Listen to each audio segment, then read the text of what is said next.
Les mensonges qu'il raconte ne fonctionnent tout simplement plus. Il fut un temps où les mensonges officiels, en particulier sur la guerre et la paix, on croyait. Parce que, après tout, comment le mal serait-il de mentir au sujet de telles choses? Généralement, les gens veulent croire qu'on leur dit la vérité, quand la vie et la mort sont l'enjeu. Le garçon qui criait au loup a crié une fois de trop. Même s'il disait la vérité à ce moment, très peu de gens vont y croire. Les politiciens ont un taux d'approbation dérisoire. La confiance dans le gouvernement est au plus bas de tous les temps, ici et partout dans le monde. Les sondages montrent que seulement 10% de la population a confiance en eux. En d'autres termes, 90% pensent qu'ils ne sont pas compétents pour gouverner. Les plus récents sondages montrent que 77% de la population n'a plus confiance dans les actualités télévisées. Faut-il s'étonner pourquoi les médias n'ont pas réussi à vendre les mensonges au sujet de la prétendue manifestation chimique en Syrie? Avec tout leur monopole, qui ont sur les ondes, ils ne peuvent plus prétendre que le noir est blanc, tout simplement parce que la bureaucratie le dit.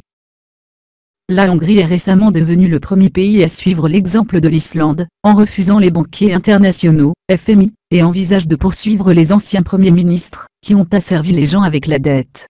Cette tendance devrait continuer, même si les pays décident de faire défaut pour se libérer.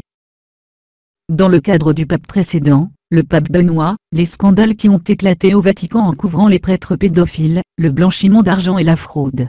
Benoît, dans un geste sans précédent, s'est retiré soudainement pour faire place à un pape Francis apparemment beaucoup plus sympathique. Pape Francis par toutes les mesures, travaille furieusement pour restaurer la réputation d'une église paisible et humble. Que ce soit vrai ou un coup de pub, il a dit que l'église a été contrainte à un tel revirement sévère pour se sauver de perdre toute sa crédibilité. Enfin, les soldats, à qui il est interdit de faire des déclarations politiques, se prononcent régulièrement contre l'aventurisme militaire américain.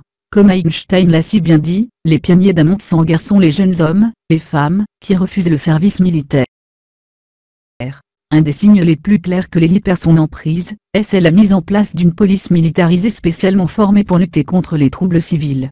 Flics locaux avec des chars et autres engins de combat travaillant avec les fédéraux dans des centres de fusion, unités de l'armée actifs sont sur le sol américain pour la première fois dans l'histoire. Le réseau d'espionnage NSA est utilisé par l'IRS et la DEA, et l'élimination d'une procédure régulière pour les Américains dans le cadre du NDAA, sont quelques-unes des actions tyranniques faites pour contrôler les réactions du public. Ils ont clairement peur, et ils devraient savoir ce qu'ils ont fait au peuple américain, et à la Constitution. En Amérique, les mouvements de sécession gagnent du terrain auprès du public, comme dans certaines parties du Colorado et de la Californie. En Europe, les mouvements de sécession graves se produisent en Espagne et en Écosse, ainsi que plusieurs pays de l'Union européenne flirtaient avec l'idée de l'abandon de l'euro. Décentralisation égale à état de désordre dans le système. Contrôlez la nourriture et vous contrôlez le peuple. Vrai en théorie, mais beaucoup plus difficile dans la pratique. Les dirigeants d'OGM comme ceux de Monsanto sont exposés. Toute leur force économique et politique ne peut pas vaincre la diffusion des connaissances sur les dangers des pesticides. Champs d'OGM soient brûlés dans les protestations en Amérique et partout dans le monde, les nations éclairées continuent de rejeter leurs produits, et les lois sur l'étiquetage gagnent du terrain. Beaucoup de lectures ceux qui pensent la légalisation de la marijuana est un développement superficiel. Cependant, il y a un panneau majeur que l'emprise de l'élite se fane. Des ressources considérables ont été dépensées pour maintenir le cannabis illégal. Le cannabis a été un médicament puissant pour la santé physique, mentale et spirituelle à travers les âges. Cette plante unique représente une menace considérable pour les structures de pouvoir et de leurs industries, d'où son illégalité apparemment insensée.